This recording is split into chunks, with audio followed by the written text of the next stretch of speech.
Nkosi Sikelele Africa. Malo pakeniso pandoayo Israel metandozo ye tu Nkosi Sikelele.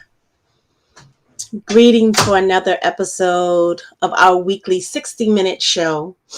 It is our duty. To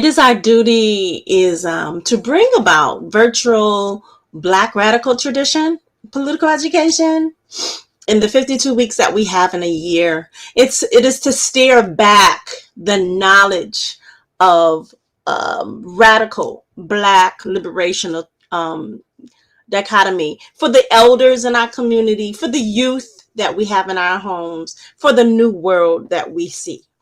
We are excited to have this week steer into from Black August right into prepping for the International Tribunal, which is going to happen in October. And then after that, the month of the People's Movement Assembly here, at least in the Bay Area. And then we're going to be featuring other PMAs across the country.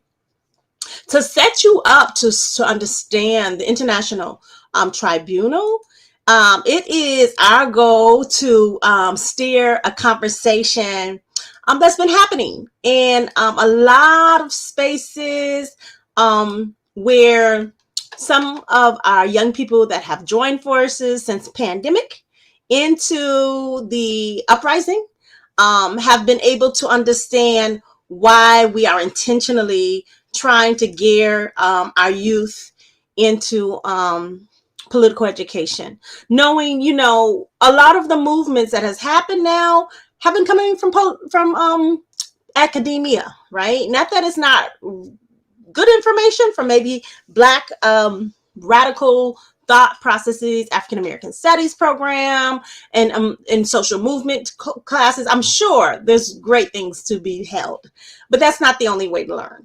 And with that, not being in our home every day, where we don't have in a community, we circulate the dollar 6 times, where we taught information about who we were to love each other through a different place outside of capitalism and the white supremacy and the white imperialism that has brought us as African American to this country.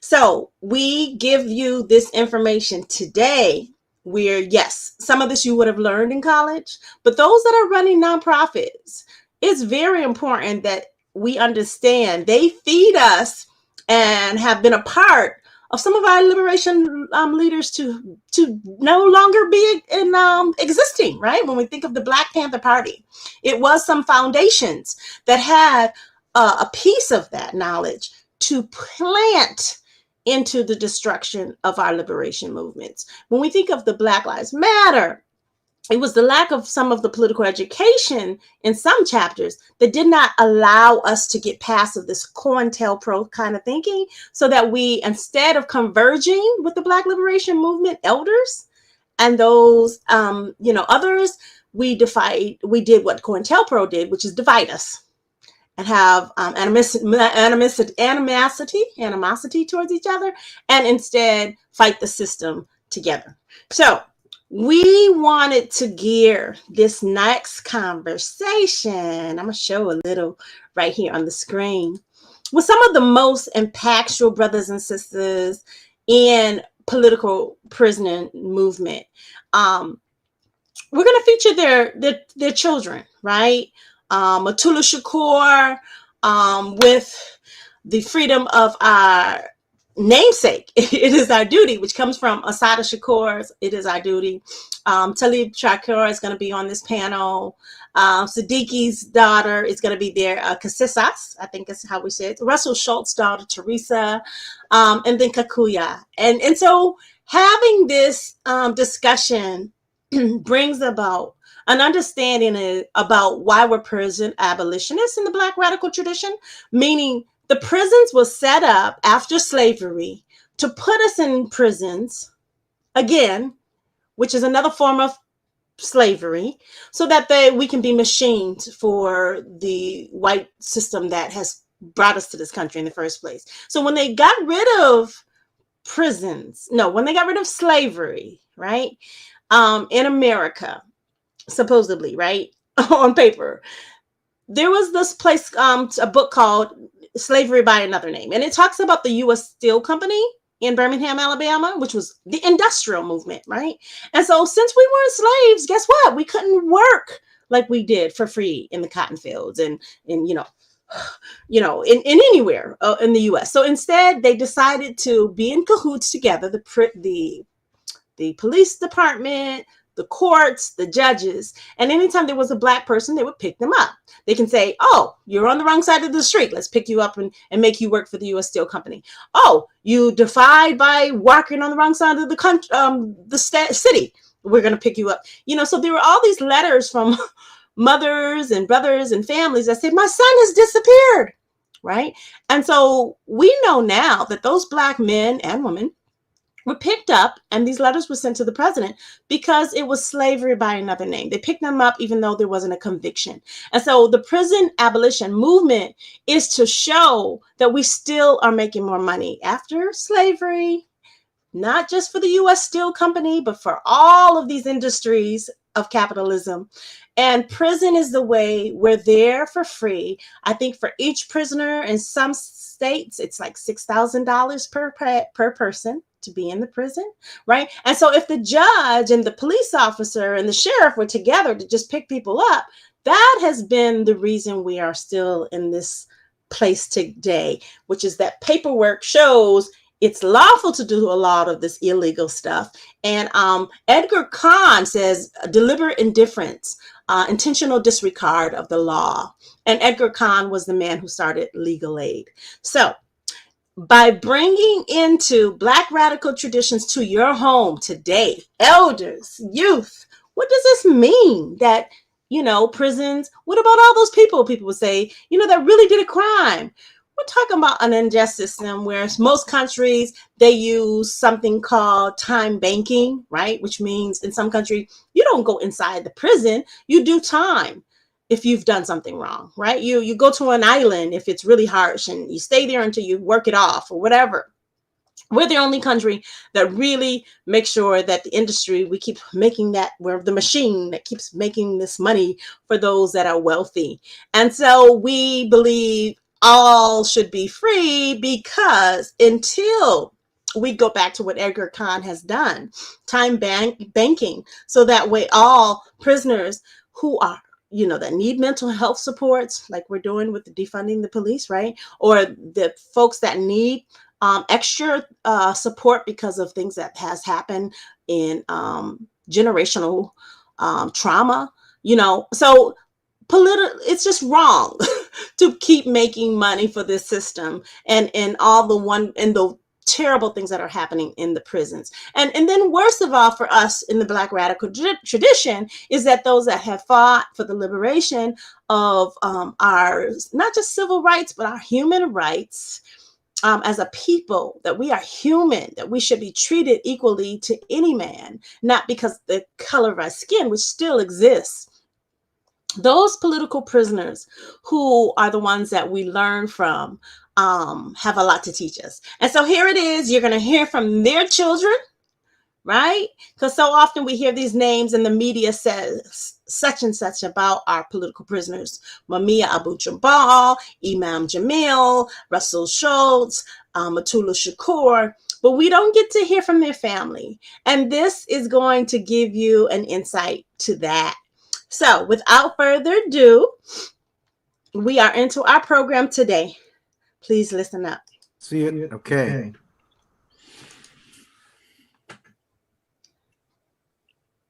So, hi everyone. Hello. Hey, what's happening? Welcome. So, thanks for joining us. This is a part of, it's part of the New York City Jericho Movement's Dare to Struggle series. And we have a great panel of folks that are going to share their experience, share their stories, and we're really looking forward to this conversation. So my name is George Chang. I am a member of the New York City chapter of the Jericho Amnesty Movement. For folks who are not familiar, Jericho is it's been around for the last 22 years. And our mission is to support and to free as many U.S. held political prisoners as possible. We also do a lot of support work for other folks who are other folks who are political prisoners elsewhere, but our focus has been in the U.S. And so today we have a great panelists. We have a great group of folks who are going to share their stories. They're all children of current and, current political prisoners. I'm going to ask them a couple questions, and hopefully they're going to be able to they're going to be able to share they're going to do their own intros. And then, so the questions we're going to pose to them to start are just to have them present their names, their preferred gender pronoun, who are they, if they can tell us who their revolutionary parents are, where they grew up, and just to kind of keep it light. It's been a pretty tough couple of months with COVID and what we're seeing out in the streets. So I guess we're gonna ask them to share what has brought them some joy this week. All right, and I think we're gonna start with Teresa Schultz. Hi, thank you, Jorge, and thank you, Jericho, for giving us this platform. My name is Teresa Schultz. I am the daughter of Russell Maroon Schultz. I was born in Philadelphia, Pennsylvania, and you can use the pronoun she.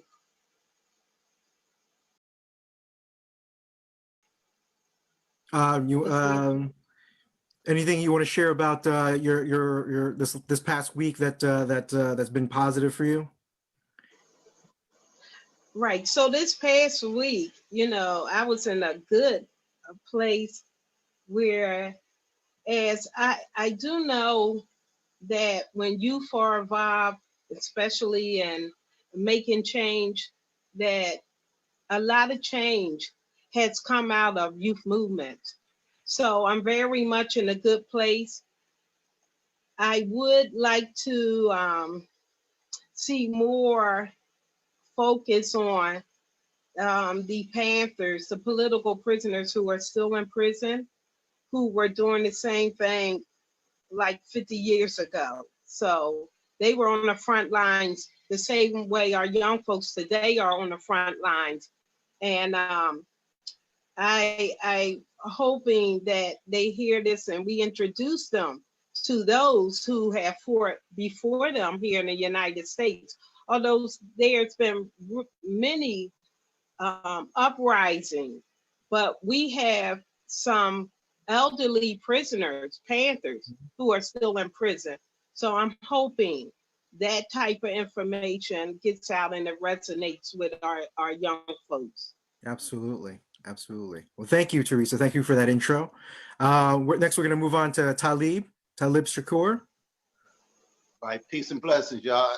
Just like the brother said, my name is Talib Shakur. I'm one of the sons of Mutulu Shakur. I was born and raised in South Jamaica, Queens. I can't act like I knew my father all my life because I just found out that he's my biological father no more than 4 years ago. So it's an honor to know who he is, and it's an honor to learn more about him. A lot of y'all know more about my own father than I know. He's been in prison for over 33 years. He's supposed to have been released 3 years ago, matter of fact, but due to unfortunate situations, they keep him up in there. It's a sad situation right now because here it is, he applied for compassionate relief. They denied him compassionate relief, but yet he's dealing with a lot of medical issues. One of them is dealing with bone marrow cancer. He's diabetic, and he have a couple other underlying issues. So he definitely qualified for compassionate relief. And not only that, he way past his due date to be released. And this is one of the men that was focused on the ability helping our people in the struggle for equal rights and social justice. And just like a lot of brothers and sisters are battling for right now for our equal rights, protesting and things such. So, I know this is going to be a extensive interview, so I'll add All more right. later on Okay. down the line. Thank you. We appreciate that. Kasise Siddiqui. Hey, peace, everyone. My name is Kasise Siddiqui. Preferred pronoun is she, her. I was born in Queens, raised in Brooklyn. My parents are Pamela Hanna. She's a former Black Panther from the Queens branch, and my father is Kamal Siddiqui. He also is a former Black Panther and now serving a life sentence in Augusta State Medical Prison. And just to feel to this week, in terms of something that was positive, I had the opportunity to spend a day with my son yesterday, Malik Siddiqui Torres. And I'm just very much proud of him. He's 22 years old. He's a young Black man.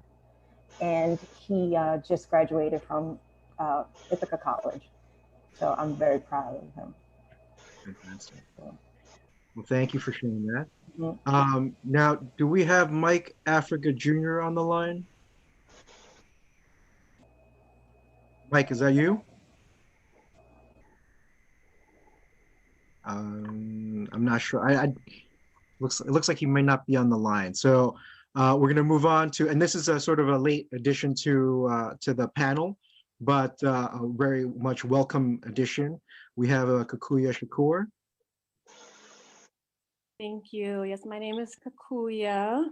I was born in New York.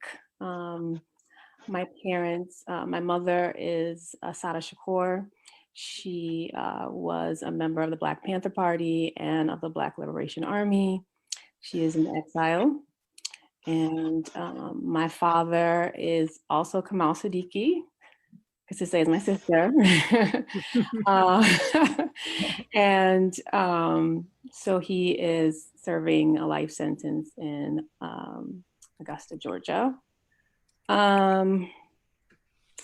And he was, as my sister said, a member of the Black Panther Party and the Black Liberation Army.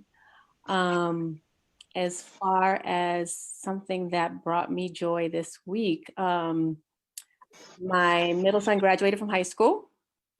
So that brought me a lot of joy because it has been a lot of work to get both of my sons out of high school. One is already out of college and this one's on his way to college. So that was just a huge moment. And yeah, just, two Black men, and I have a little girl. So it was just nice for us to get together and celebrate my middle son, his accomplishments. We tried to get some food in a restaurant, but given COVID, everything was closed. But we got some food and went to a park and had a little bit of normalcy. Saw some people, enjoyed some sunshine, and had a beautiful day. So yeah, that brought me a lot of joy. Fantastic. That's great. Yeah, I mean, we definitely need to find ways to connect with people and with the outside. I mean, I feel like with the last 3 months or so, everybody's just been cooped inside. There needs to be space to get out. So I'm gonna start with some questions about just your experiences growing up as children of revolutionary parents and political prisoners. Just kind of, if you guys can share with us what are some of the challenges you guys have faced, what you're currently facing, and I think that would really help for folks, the audience, to understand what it's like to be growing up in that kind of environment. So Teresa, can you share some of that? Okay, sure. Well, I was raised in Philadelphia, as you heard, and I grew up across the street directly from the elementary school that I attended. My mother wasn't a revolutionary like my father. So therefore, there wasn't much said about my dad in the 70s in our homes because my mother was too nervous and afraid that, especially during 1970 and 1972, that one of her children would be picked up off the street, interrogated by police, and we lived that kind of life. So I didn't have know a lot about my dad when he was underground or anything like that, because my mother didn't talk about it. Hmm. It wasn't until I was in elementary school, and I was around 8 years of age, and our house was raided around 1971. And the school that I attended was evacuated, but the kids weren't sent home. They were just told to get out of the building. It was all kind of stories that my dad is on a run and he could have dug a tunnel beneath the school to get into our home, and all of those kind of stories. So therefore, I'm in a schoolyard with the rest of the kids from my school, and I notice where the focus is, and it's on our home. And all the kids are focused, their eyes are focused there. And I'm just gripping that fence because I see my mom is surrounded by the FBI, the state police of Pennsylvania, and the local Philadelphia Police Department. And I'm in uproar because there's nothing I can do. And I see my mother outside and they're going all through the home. So that kind of ripped my life apart. I'm still in elementary school. All of the kids know, and I really believe, I don't know for sure, I believe we were the only kids that had a parent in prison back then in the 70s. So that was over. I graduated the bicentennial year from the 6th grade in 1976. By this time, 1970, before I graduated, my dad was captured and charged with killing a police officer. The kids bullied the hell out of me. When my dad escaped, the first time, my brother was like the hero of the school because kids were asking him, when can your dad escape again? Because we can get out of school again. That didn't go well with me. So then I leave elementary school. This is 1976. And I'm saying, yes, I'm getting a whole new start in junior high. But then in 1977, my first year there, my dad liberates himself again. And the bullying was on an all-time high, a totally different level from the elementary school. Wow. And a kid had brought in a newspaper article, it stated, it was the Philadelphia Daily News, that members of that community in which my dad had liberated himself from that prison in their area, near Huntington Prison, were able to shoot on sight if they seen my dad. And they weren't police officials or anything like that. So my whole thing was, I'm in a new school, I'm in junior high. It's 1977. I gotta get that newspaper. I'm starting to know, I don't want these kids to know that this is who my dad is. And it turned out to be the worst day of my life because I'm fighting folks. I get suspended because I don't want that article to get out. So then my dad was on a 28-day, there was a 28-day manhunt, shoot to kill. And I'm seeing this every night on the local news. And I'm confused because I'm still young. I see people cheering at the television. At that time, we had one television. And family members and neighbors were cheering, run, Russell, run. And I'm really confused because I'm thinking this isn't good, but yet folks are cheering him on. And now I know different. So I get suspended, I go back to school, and I just zone out. I'm ignoring all of the bullying and the stories about my dad. Then I get to high school in 1980. I'm 16 years old. My dad liberates himself. And this time, things just totally changed for me. I went through my teenage years into my 20s just wilding out. It wasn't until, I don't want to go on and on, but that's what my life was like early on. I'll be 56 years old, and I've been battling this thing with my dad being who he is since I was 8 years old. I don't hold that against my dad because I know he was doing exactly what youth are doing today, some 48 plus years. The same stuff is happening. The same brutality, police brutality, and people being gunned down by the police. So I'm going to end it with, you know how we get rain, but the rain comes and goes. Mm-hmm. The rain inside of me never leaves. It never goes. And there's a storm inside, and the water is up to here, and there are no floodgates. So that's where I've been since that little 8-year-old child till today. Mm. Wow, that's really powerful. I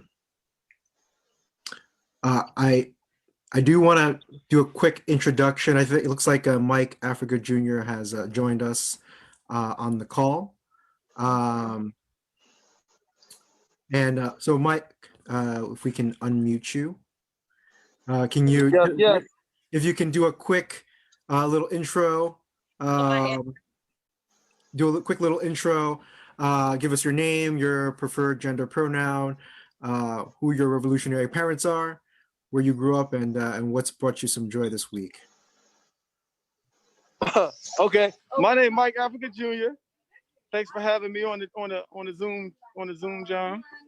I don't remember everything you wanted me to say.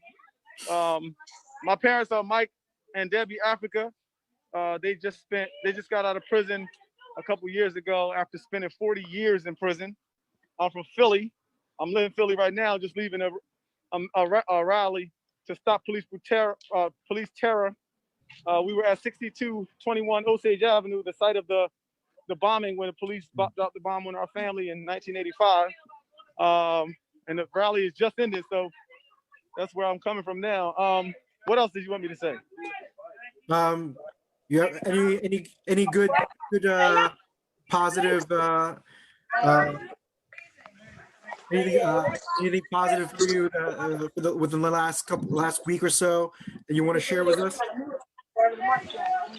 Well, the positivity that I'm feeling is the things that's happening all around the world. I mean, there's so many people that are standing up and standing with us and marching with us on this issue of police terror.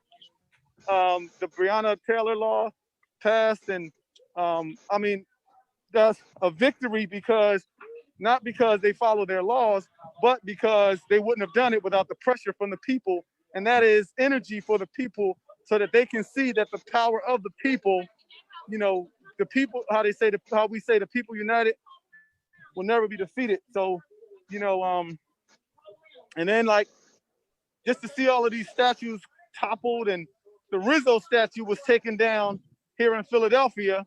That's a victory for us. That's tremendous. I almost cried tears of joy when I seen that thing hovering in the air from the helicopter or crane or whatever it was.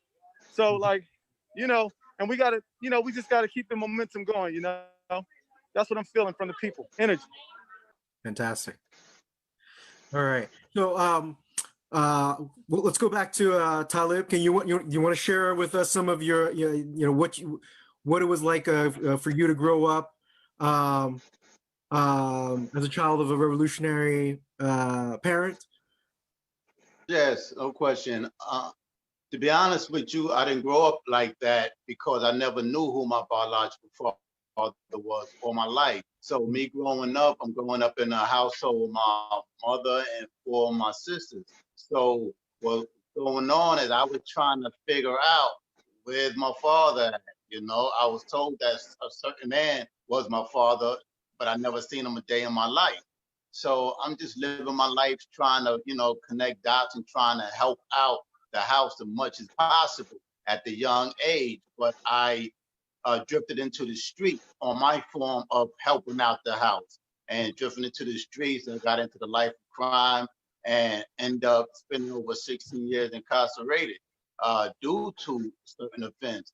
And I truly feel that if I had my father in my life would have been different travel, I wasn't raised political and none of the such. I mean, I came from a loving family, definitely that. And I learned about my father through my travels because me growing up, a lot of family and friends kept on asking me, do I know Jarrell Williams? And I had to be honest with them. I don't know who that is. I hear amongst the family, circles, they speak about a Jarrell this, a Jarrell that, because they grew up with him. That was like the neighborhood family, friends, and how that go about. You know how every neighborhood has a linkage to certain individuals. So he was like a champion in the neighborhood and throughout the boroughs. I didn't know who he was directly. So as I'm traveling, living my life, even when I ended up incarcerated, people kept on still that, but now the name changed. It wasn't Jarrell at that time. Now it was, wow, you favor Mutulu Shakur. You related to him. And I always had to tell him, no, I don't know who that is. The one day we sit on my sister and I sitting on our bed, and a program come on TV, and it was America's Most Wanted. So they was looking at the picture on the screen, looking at me, looking at the picture on the screen, looking at me. And then one of them said, wow, you better ask mommy something. You know what I mean? So I just shut it off like it was about nothing. I just kept on living my life. So it took this one man on a train when I came home. I was on my way to work, and this one man, he was dressed in African garment with a walking stick. When I stood up to get off the train, I noticed him looking at me before the stop came. But just the antennas rose like, why is this man looking at me? So when he stood up, I stood up, and I was about to walk up the train. So he got, maybe a foot away from me, and he said, "Excuse me, young man, are you Dr. Mutulu Shakur's son?" I said to myself, "Here we go again." So I said, "No, I'm sorry, I don't know the man." So when I walked off the train, I was walking to the right. He was walking to the left. Something told me to turn around before I hit the stairs. And soon as I turned around, he was still standing on the platform, just looking at me, shaking his head like, wow, I can't believe this type of thing. So in my mind, I said, okay, that's it. I'm going to go ask my mother, the deal, what's really going on. So when I got the chance to call her, I asked her, Mom, I'm going to ask you a question. She said, what's that? I said, well, I never met my biological father before. She said, you never met, and then she said that person's name. And I said, no, have you ever introduced me to him before? She said, he was just running around doing this, doing that. I said, let me ask you the question that I really want to ask you. I said, is it possible that Mutulu Shakur is my biological father? So her response, she hesitated for a second, and she said, yes, son, yes, that is your biological father. So at first instant, I got upset, I got flooded and things like that. But I was raised to make sure I always have respect towards my parents, my elders, things like that. So I didn't show my frustration and my being upset. I just said to her, well, I'm not going to stop until I find my biological father. So now when I went to work, I have a homegirl that works with me. I asked her, listen, Murphy, can you look up this name for me? And then when she looked up the name, I went back to my office and she said, Ty, I got the name and the address. So when she got the name and the address, I went back to the office and I wrote him a letter right then and there. I didn't tell him that he was my biological father. I was asking him certain questions about the surroundings and family members and things that I know in the circle. Come to find out, Mutulu Shakur lived right next door to my family house. So that threw me for a loop. So I put all that in the letter. And then at the end of the letter, that's when I asked him, is it possible that you're my biological father? So about a week later, less than a week later, I received a letter. And inside the letter, it read on top of it, yes, son, wow, finally got my son back. I am your biological father. Here's your family names and numbers. And on the top was Afeni Shakur. The next was Setra Shakur, Mopreme Shakur, and the list went on, you know? And then that's where the connection started, that I started going to visit him. We started communicating through phone conversations, and he started enlightening me on more family and friends. So as far as me being raised in a political arena, no, I haven't, you know? And just recently, I asked my mother that profound question, like, why did you never tell me who my biological father was? Just like the sister said a few minutes ago, is that a lot of things was going on back then, and they was really doing things to, you know, the babies of political prisoners and stuff like that. But I didn't get that from my mother at that time. Once I found out who my biological father was, he said, make sure you call your sister. So when I called Setra, she had told me, listen, mommy got a plane ticket for you and your wife to come out here. So when I got out there, I had I don't know if you ever seen Antoine Fisher. So I had an Antoine Fisher moment when all the whole family came around to meet me, and that blew me away. But at that time, Afeni wasn't there. She was at her house down the dock.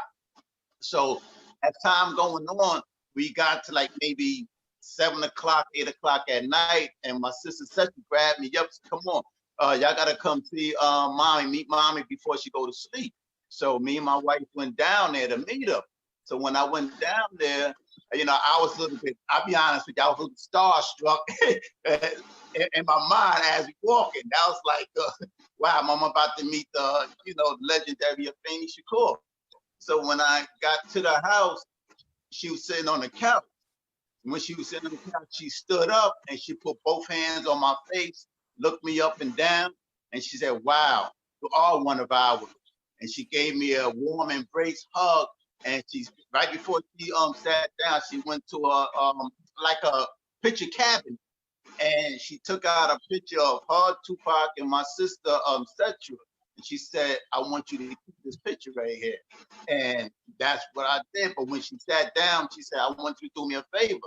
So I asked her, what's that, mama favor? She said, I want you to go home and tell your mother you love her and you're not mad at her.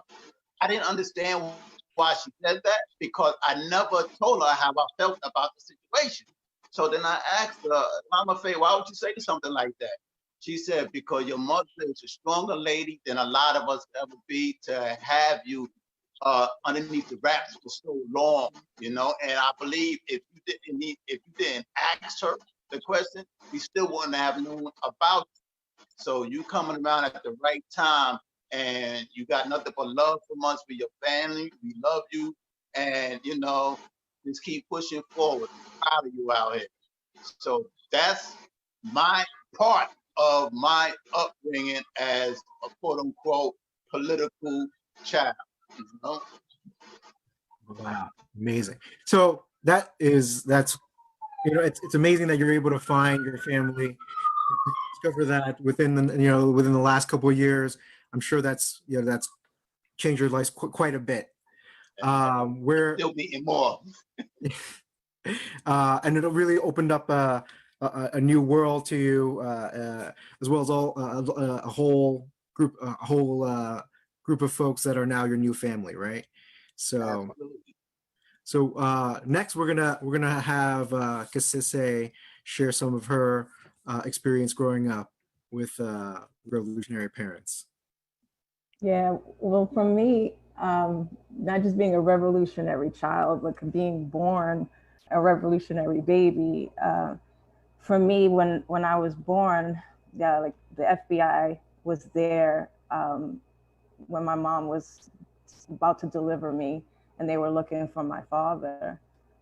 My father was underground and part of the Black Liberation Army, and so there was always tension from the time of my birth. You know, Kasise means this war. And so there was a war going on at that time between the police and, you know, the Panthers and our communities. And so for me, like even my earliest childhood years, I went to court a lot when my father had been arrested. And also my father was on trial with Asada. So I experienced seeing my father being beaten. There was a time growing up, just as a toddler, that my mom really had to decide what her position was, you know, because here she is raising me and I'm seeing so much devastation as a little girl. And this is before I even started attending elementary school. So I spent a lot of time, even with my mom, but underground, I spent time with my grandmother. And my grandmother was like my second mom, you know, because there was one time that my mom took me to court. And when I came home, my grandmother said, "What did you do? Where did you take that child?" You know, so I had seen a lot at a young age. And then things started to shift for me. I remember, because again, I grew up in Queens, and I remember, so my father also, just to give you a little backstory, so my father was arrested when I was like 1971, and that's when I was born. And so I spent a lot of time going to see my father in prison, you know, and my mom always tried to make that experience joyful as much as she could. You know, she would pack little lunches for me and say, "Oh, we're going to see your daddy." And I remember just seeing him. We would sit outside. There was one prison where we sat outside, and there were benches and stuff. And I just remember feeling so much joy, you know, just to see him, to hug him, you know, to kiss him and stuff. And but growing up, there was always that feeling of like, I know my parents are Black Panthers. I know my father's in prison, but then in school, it's like, is this something that I want to share with people? And so I also experienced seeing, just like there are newspaper, you know, articles and again, just like what Teresa talked about, it's like your parents are considered criminals. And so, so there was always the duality, like being a child of Panthers, and then trying to have this normal life. In elementary school, like, again, I was taught a lot to say the Pledge of Allegiance. So I was in an all-white school, and I had these badass Panther parents and raised by other Panther women with other children and cubs. And there were certain things we just couldn't do. You know, I was more afraid of my mom than my teacher. And so, so I just remember like being in school and being like in third grade, and we had to say the Pledge of Allegiance. And I was like, I'm not gonna do this. You know, I'm in the auditorium and like, I'm not doing this, you know. Even growing up, like if my mother went underground and I had different names, like there was just like a certain code, and I just listened to her. Then at some point, like we moved, so my father is still in prison, and finally he gets out, and it's like, oh, my father's out of prison. So it's like, now I get to have my family, you know. And then we moved to Brooklyn. And in Brooklyn, I felt good being a part of just the community. Grew up in Clinton Hills, and just being part of a community of other Black folks, you know. And I never really talked about my father's past. Yeah, I went to school, even years later, friends of mine were like, you never told me that, you know, your mother and father were Black Panthers, or your sister's Kikuya, and her mom was a Asylum Shakur. And I was like, that's not something I just go around sharing. But you have to understand, it's like I was also raised to just with code and dealing with surviving, you know. And it's, I mean, again, I think over the years, you know, my parents really like wanted me to have a normal life and to give me the things that they fought so hard for, you know. And so I did, you know, I went to camp, and my mom and my Aunt Amy took my cousin Javan and I to Broadway plays, and, you know, they wanted us to have experiences. And the way they got into those plays, like my mom and Amy being the women that they are, they did not have to pay all the time to get us, you know, to get us this art experience. So yeah, I think it was really challenging. Again, it's like being a child or being a baby, seeing what I saw, you know, and then growing up and trying to live a normal life. And I think in my teenage years, I was very resistant. I didn't want people to know like who my father was at that time. And it wasn't until I went to college and took African American studies that I started talking about Panthers, and I started talking about Assata's book.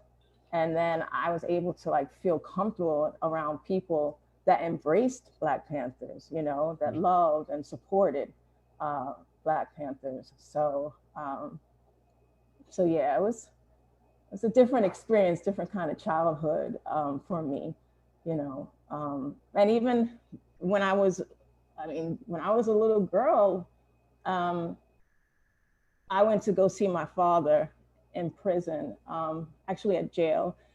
And my mom and I were in a room, and my father was getting his GED, and they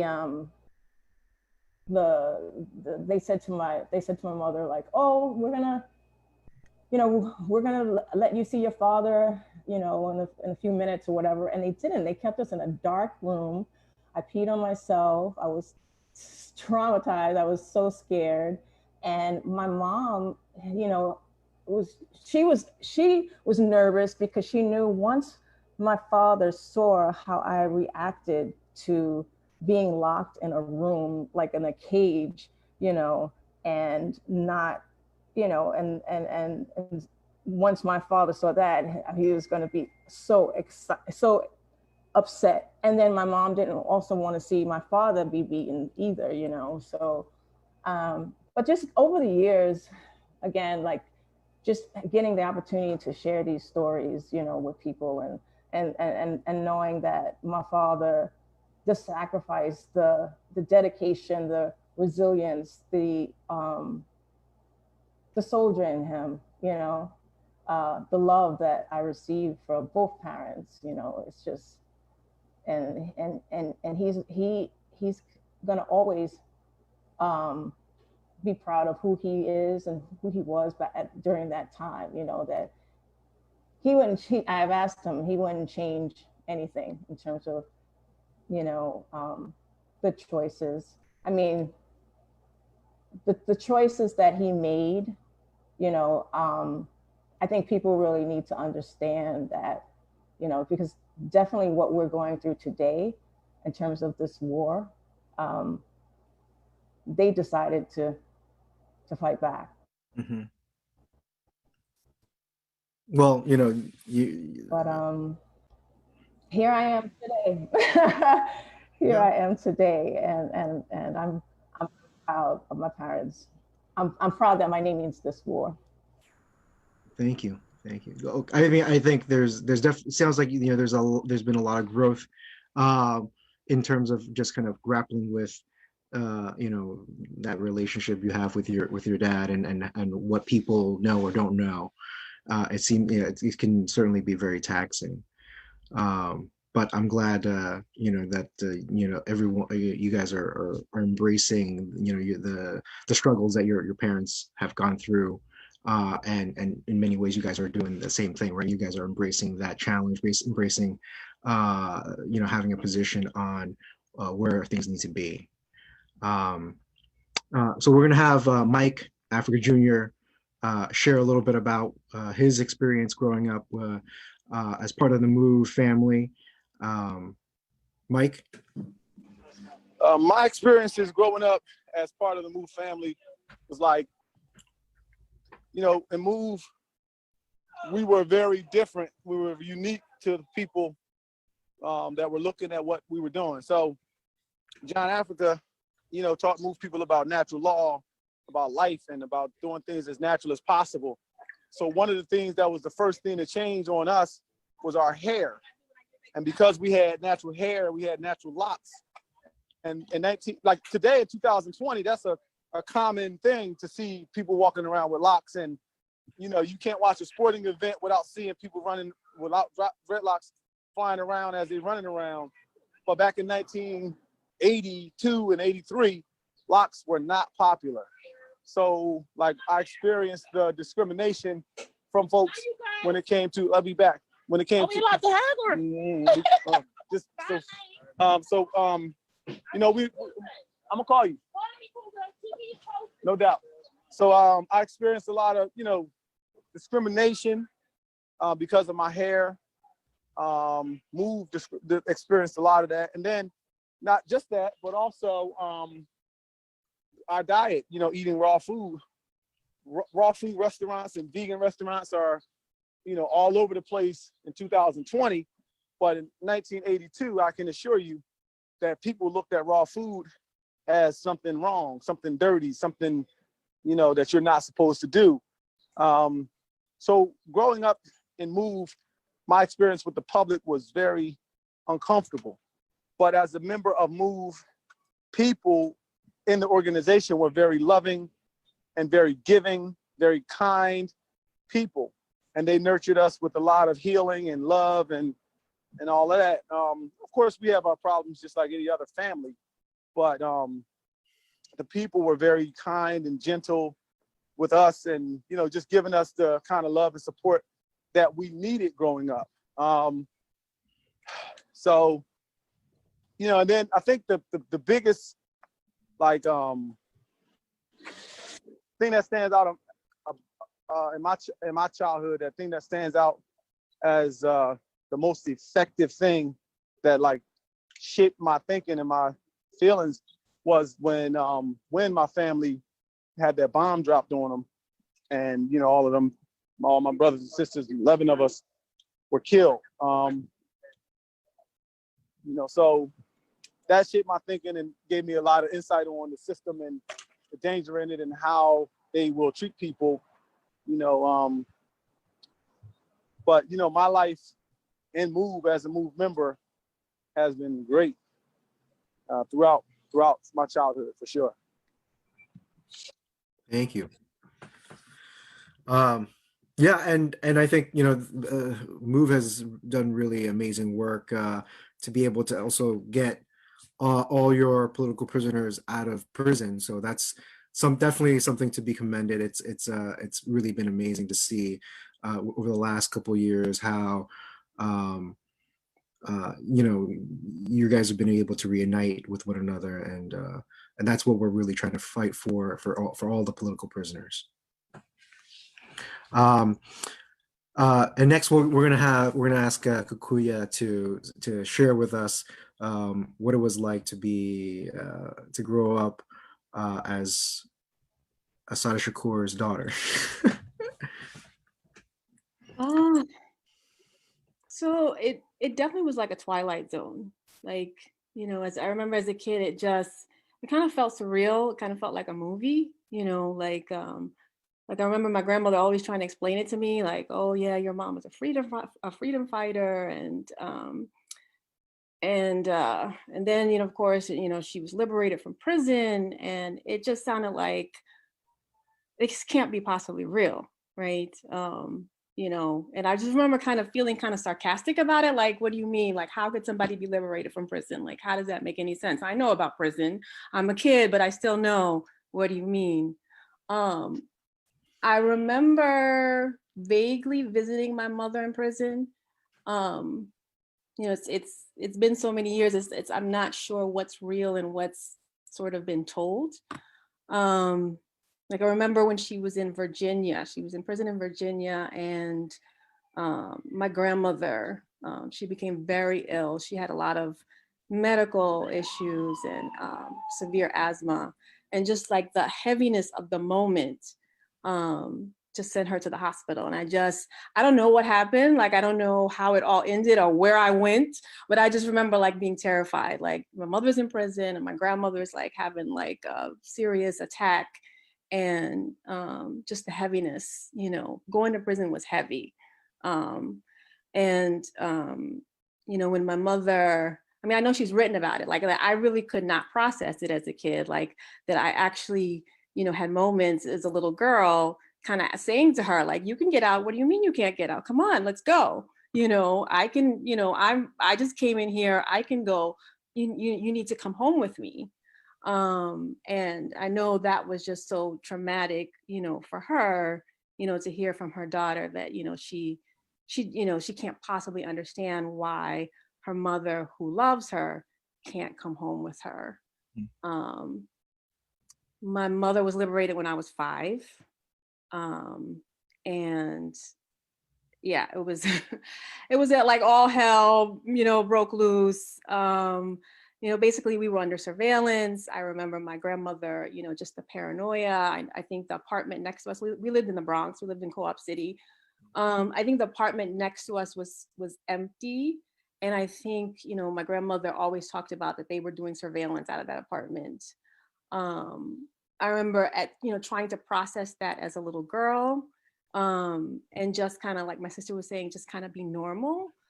So I remember sharing this with one of my friends. I think it was after my mom was liberated. I'm not exactly sure, but I had told her, my best friend Tammy, I told her something about the story, whatever I could have processed at that time.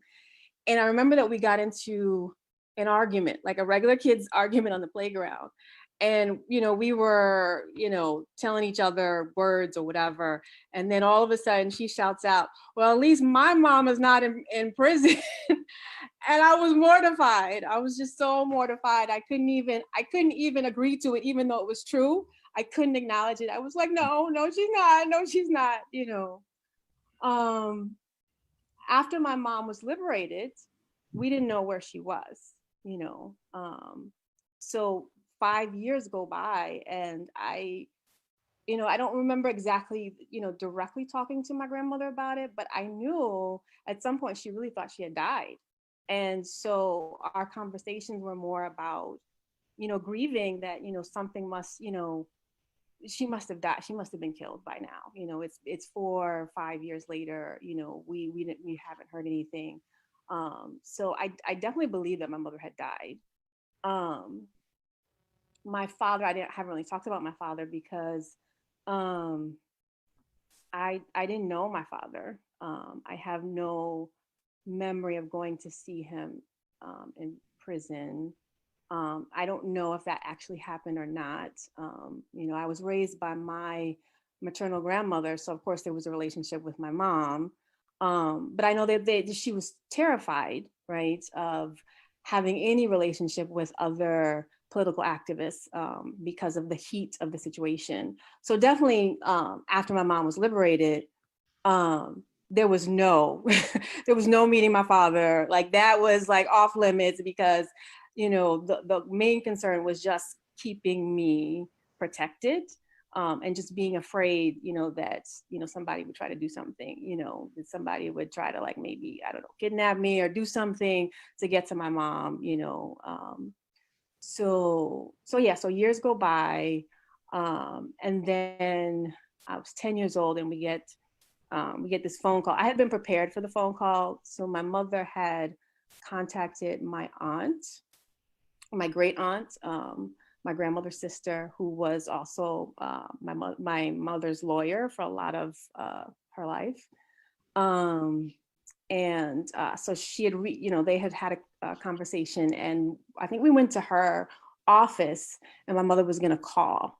So the phone rings, and it's this woman with kind of an accent. Like, I remember thinking that as a little girl, like, I'm like, she kind of sounds not American, or and then I think the realization sank in at that point that I can't remember what my mom looks like. Like, by that point at 10, I was like, I don't really, I don't know this woman who's on the phone and saying, hi, my baby, I miss you so much, I love you. It was just the realization set in that, wow, I don't really remember what my mom even looks like by that point. So then after that, it was kind of a whirlwind. I didn't have a birth certificate because my mother had me, when she was in prison. So we had to get a birth certificate. And I remember my aunt going around trying to get the birth certificate and a passport, because my grandmother had always promised my mother that if she ever was in a position to raise me, that she would, make sure that I was with her. So within months, we were on a plane and we went to Cuba. So I mean, my life changed, tremendously, at that point.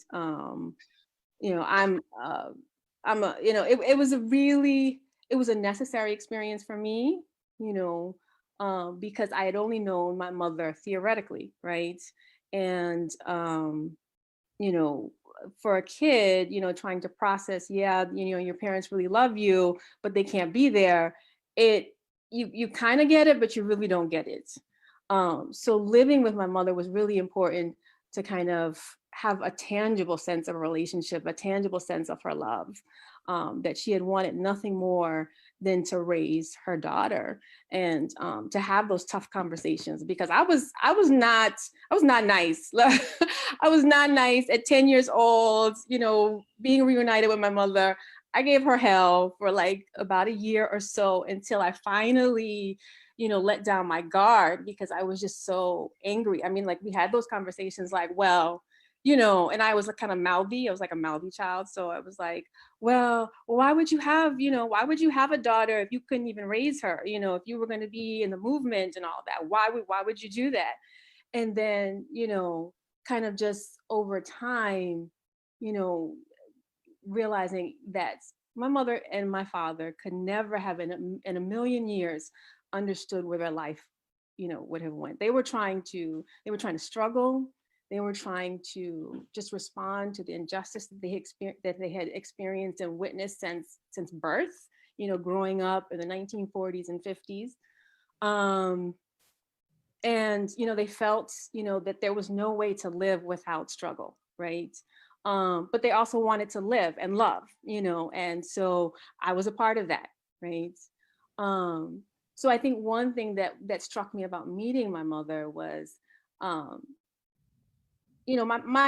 family, I grew up in a very loving family, but we had a lot of issues because of all the trauma, and I just remember how consistent my mother was at trying to show me that she loved me, and just kind of taking away that, in everything that she had been through, I mean, she would only talk and give me like just little glimpses of, certain experiences about her being, tortured in prison and solitary confinement and male prisons, being fed glass.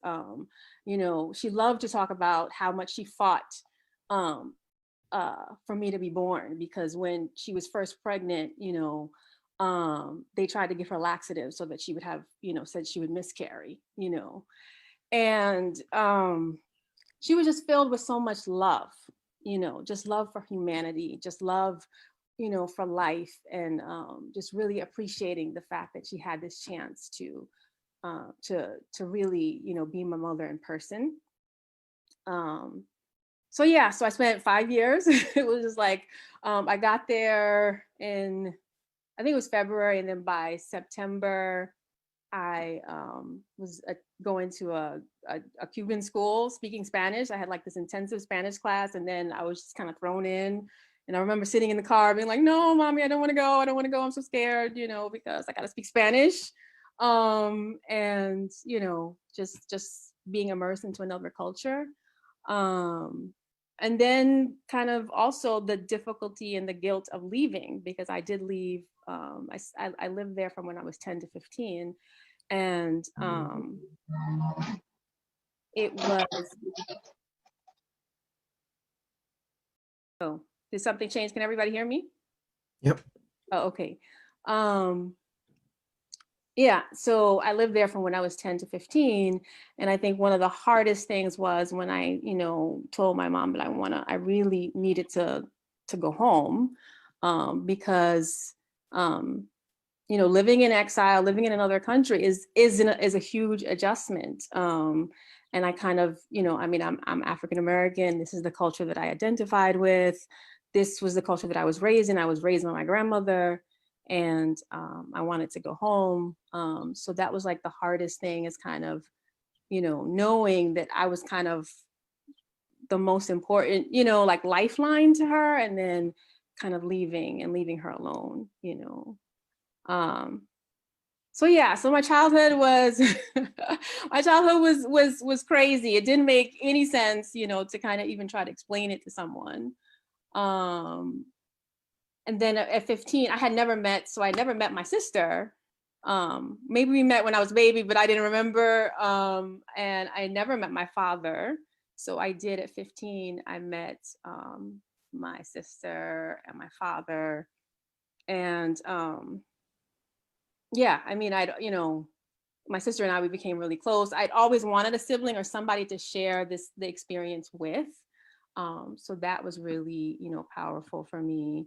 And then, definitely with my father, I have always regretted that I did not spend as much time with my father. So that is one of my regrets, that I never really got to know my father the way that I wanted to get to know my father. But yeah, it was crazy childhood, crazy. I just want to say, when there was a time when our father and myself, we met Kikuya at MoMA. I'm trying to think which museum, and he was so excited. We lived in Brooklyn, and we took the train. We walked through the Central Park, and I was like, "Daddy, it's okay. Don't be nervous. You're gonna see Kikuya." And then we got to the museum, and he was so happy to see you. Yeah, he loves you so much. I definitely feel that now. I think, when we talked about it, I think as a child I didn't quite understand my relationship with my father. Mm-hmm. And I feel like because he was incarcerated again, I think I missed out on an opportunity to get to know my father. But yeah. Mm-hmm. And when he came home too is when Assata was liberated. So there was so much. Right. No, the first time, yes, definitely. Right. The first time, there was no way. The heat on us was just out of the world, out of this world. The FBI, we were being surveilled heavily. My grandmother was being harassed. Police coming to her job, it was just crazy. So, yeah.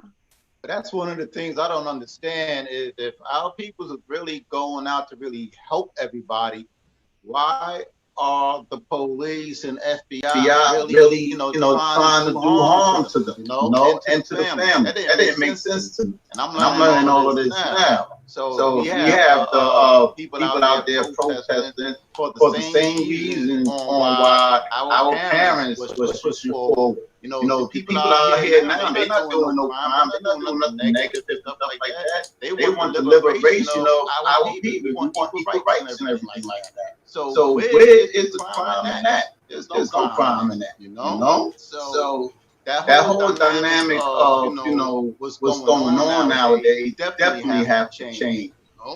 So no, I just needed to add that on because it's really frustrating. It's really frustrating. A lot of us are stripped away from our family, from our loved ones, stuff like that, just because they want nothing but positive, and for us to have everything that everybody else has.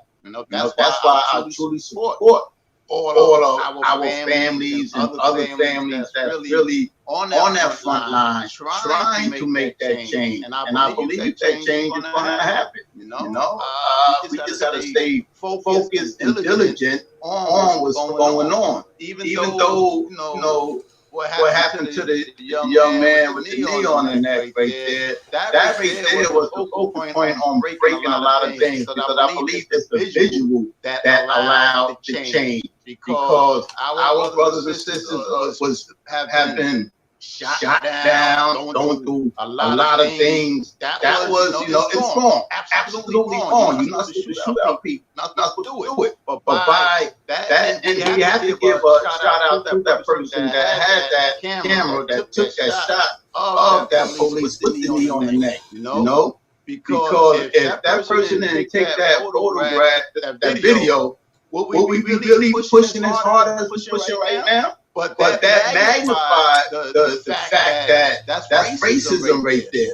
I studied that footage over and over again. And if y'all look at it, this police was so uncomfortable with the knee on the neck that he had to reposition the knee on the neck to squeeze even harder. So if that's caught on camera, yes, that is an outrage right there. So it was that visual that made this outcry the way it is, And I mean, unfortunately, it had to happen this way, but I truly feel that it's going to be a change because of that. And by that change, they speak about changing policies. So when we speak about changing policies, we have to speak about freeing our political brothers and sisters from captivity, because those are the reasons why they are in there. They in there for our freedom. So when they legislators, when they doing certain things, changing policy, that have to be on top of the list as well. Let's free those brothers and sisters that are incarcerated because of helping trying to free our people. Yes. So this conversation on, so you've met the political prisoners, the revolutionary liberation leaders that we love and adore.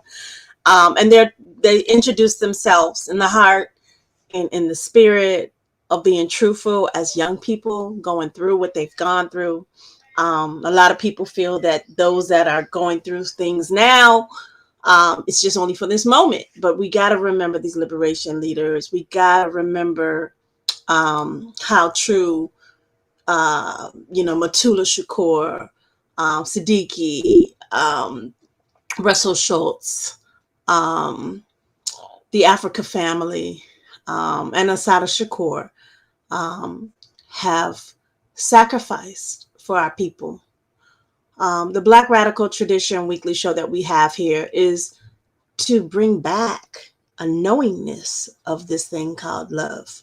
The key to all of what each one talked about was that their parents came from a love willing to sacrifice for all of us what they know in this country to fight against imperialism and white supremacy that has tortured us, has brought us from our motherland to this country, and how they to uphold that love and to fight against the system, as you just heard him talk about the policies that needs to be changed since